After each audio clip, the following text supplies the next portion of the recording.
Assalamualaikum warahmatullahi wabarakatuh.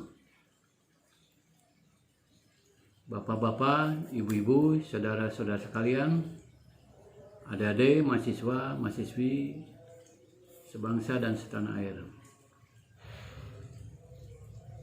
Kali ini saya akan membahas masalah proses pengajuan banding di pengadilan pajak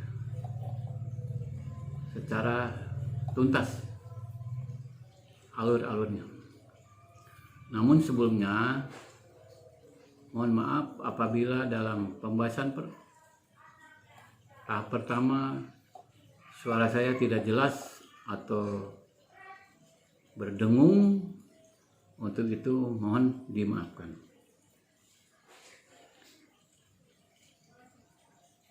Pada proses tahap pertama telah dijelaskan masalah pasal 35, pasal 36, pasal 37, pasal 40, pasal 91, 92 Undang-Undang Pengadilan Pajak.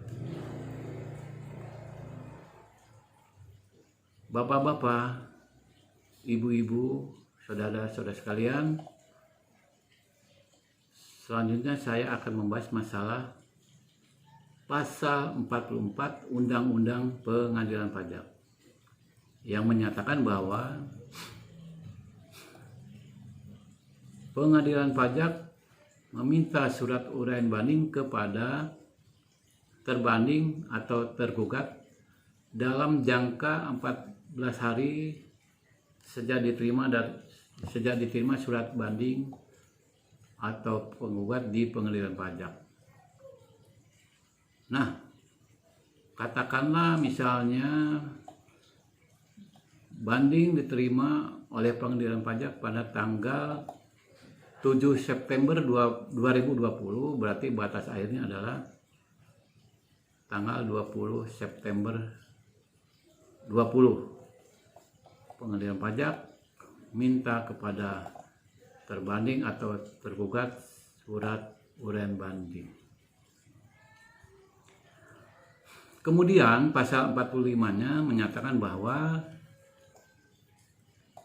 terbanding atau tergugat menyampaikan surat uraian banding kepada pengadilan pajak, huruf A-nya, dalam jangka waktu 3 bulan sejak surat banding yang disampaikan oleh pengadilan pajak. Yang B-nya menyampaikan surat tanggapan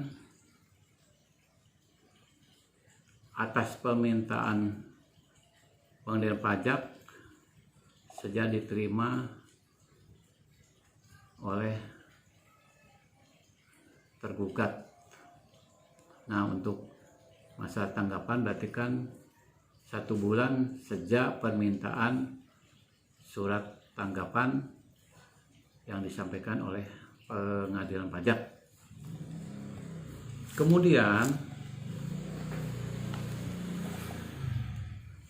pengadilan pajak menyampaikan permintaan bantahan kepada pemohon banding atau penggugat sejak 14 hari surat uraian banding atau surat tanggapan diterima dari terbanding atau tergugat.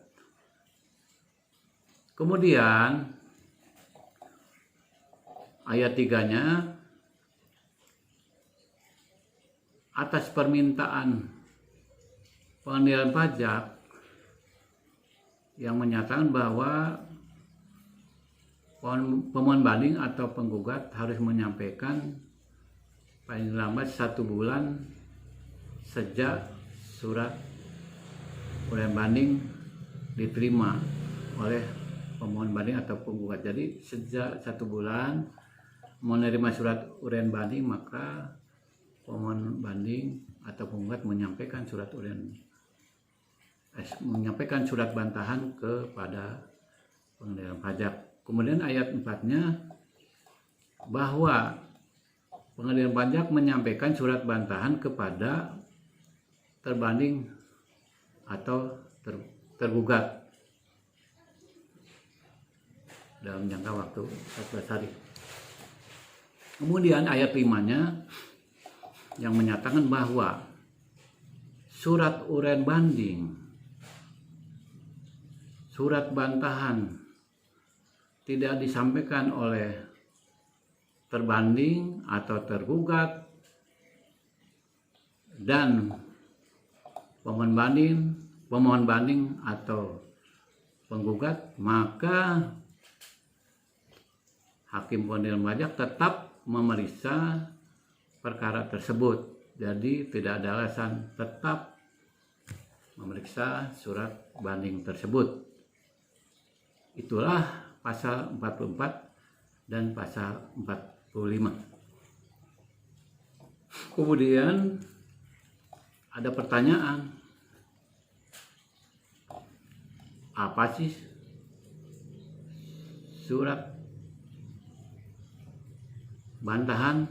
Surat bantahan adalah surat dari pemohon banding atau penggugat yang menyampaikan bantahan atas surat uraian banding tersebut. Nah, itulah surat bantahan, yaitu surat bantahan atas surat uraian banding. Intinya itu. Surat tanggapan adalah surat dari tergugat kepada pengadilan pajak yang berisikan jawaban atas alasan-alasan yang diajukan gugatan oleh penggugat. Kemudian ada yang bertanya, misalnya, apa sih sengketa pajak? Sengketa pajak adalah sengketa yang timbul di bidang perpajakan antara wajib pajak dan pejabat tata usaha negara. Tata usaha negara adalah pejabat Direktur Jenderal Pajak, Dirjen Bea Cukai, dan Gubernur Kepala Daerah. Apa sih keputusan? Nah, surat keputusan adalah suatu penetapan tertulis di bidang perpajakan yang dikeluarkan oleh pejabat tata usaha negara, yaitu Dirjen Pajak, Dirjen Bea Cukai, dan Gubernur Kepala Daerah. Tentunya berdasarkan perundang-undang perpajakan berlaku dalam rangka surat penagih pajak dan surat paksa. Itulah yang dinamakan keputusan, surat keputusan.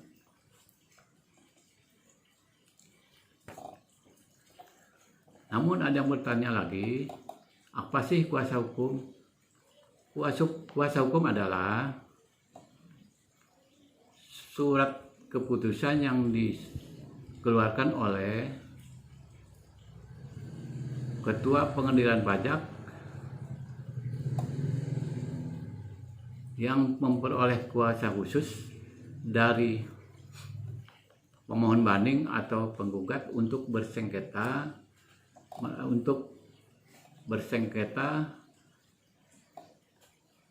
dengan terbanding atau tergugat di pengadilan pajak.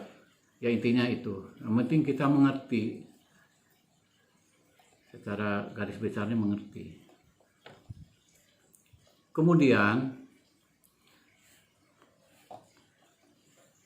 ada pengertian mengenai kewenangan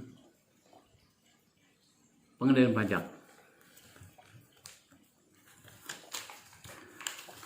yaitu pasal 31, 32, dan 33. Pengadilan pajak adalah memutus sengketa pajak, ya, sengketa banding yang dapat diajukan banding, mengutus sengketa gugatan, dan mengawasi para kuasa hukum pengadilan pajak. itulah garis besarnya. Dan nanti dalam acara pertemuan tahap 3 akan dibahas mengenai permohonan peninjauan kembali, gugatan secara jelas apa saja yang digugat. Ini nanti akan saya jelaskan secara tuntas dan jelas tahap berikutnya. Namun saya akan jelaskan secara rinci ini masalah pengajuan banding tadi, urut-urutannya. Misalnya surat pengajuan banding yang disampaikan oleh mohon banding diterima oleh Sekretariat Pengendalian Pajak, yang kemudian oleh staf disampaikan kepada Sekretaris Pengendalian Pajak untuk dituliskan selanjutnya kepada Ketua Pengendalian Pajak. Nah, Ketua Pengendalian Pajak memeriksa sengketa tersebut, apakah sengketa banding atau sengketa gugatan termasuk acara biasa atau berita acara cepat. Nah, mungkin ada yang bertanya bahwa apa sih berita acara biasa, acara biasa? Berita acara biasa adalah surat permohonan banding atau gugatan yang memenuhi ketentuan pasal 35, pasal 36, pasal 37 ya. Untuk surat banding itu. Jadi semua syarat-syaratnya terpenuhi, itu berita acara biasa. Demikian juga surat gugatan telah memenuhi pasal 40, 41, 42, dan 43. Nah, sekarang mengenai berita acara cepat. Nah, ini mungkin harus tahu semua wajib pajak atau penggugat. Berita acara cepat adalah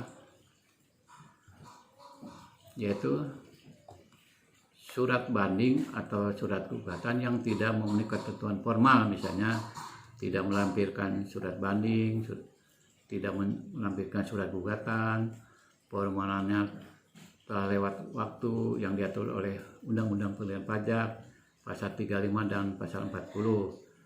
Kemudian bisa juga salah tulis atau salah hitung. Jadi secara garis besarnya itulah berita acara cepat. Untuk jelasnya akan dibahas lebih lanjut dan tuntas agar bagi para wajib pajak atau penanggung pajak bisa dimengerti, karena pada saat ini banyak yang belum mengerti. Kadangkala surat banding atau surat gugatan melampaui jangka waktu 3 bulan atau 14 hari untuk gugatan, 30 hari untuk keputusan yang digugat. Itu banyak sekali. Ada juga yang mengajukan banding ke kantor pelayanan pajak karena memang tidak mengetahui dasar hukumnya. Bapak-bapak, saya berkesimpulan bahwa Badan Peradilan Pajak ini adalah sangat penting diketahui oleh bapak-bapak atau para pemohon banding, penggugat, karena pengendalian pajak itu badan peradilan yang melaksanakan kekuasaan kehakiman bagi wajib pajak atau penanggung pajak yang mencari keadilan di pengadilan pajak terhadap sengketa pajak. Nah, itulah mudah-mudahan selanjutnya akan dibahas mengenai gugatan yang terdapat dalam pasal 23 Undang-Undang KUP. Demikian tema pembahasan kedua ini. Semoga bermanfaat bagi bapak-bapak, ibu-ibu, saudara-saudara sekalian, mahasiswa, mahasiswi di seluruh tanah air Republik Indonesia. Apabila konten ini bermanfaat bagi bapak-bapak, ibu-ibu, saudara-saudara sekalian, tolong di-subscribe konten ini agar berkembang di seluruh wilayah Indonesia. Jadi tidak buta terhadap pengadilan pajak. Karena pengadilan pajak adalah pengadilan yang bersih, berwibawa, sangat cepat, murah. Itulah pengadilan pajak. Demikian bapak-bapak dan ibu-ibu, sampai jumpa lagi dalam tema berikutnya. Terima kasih.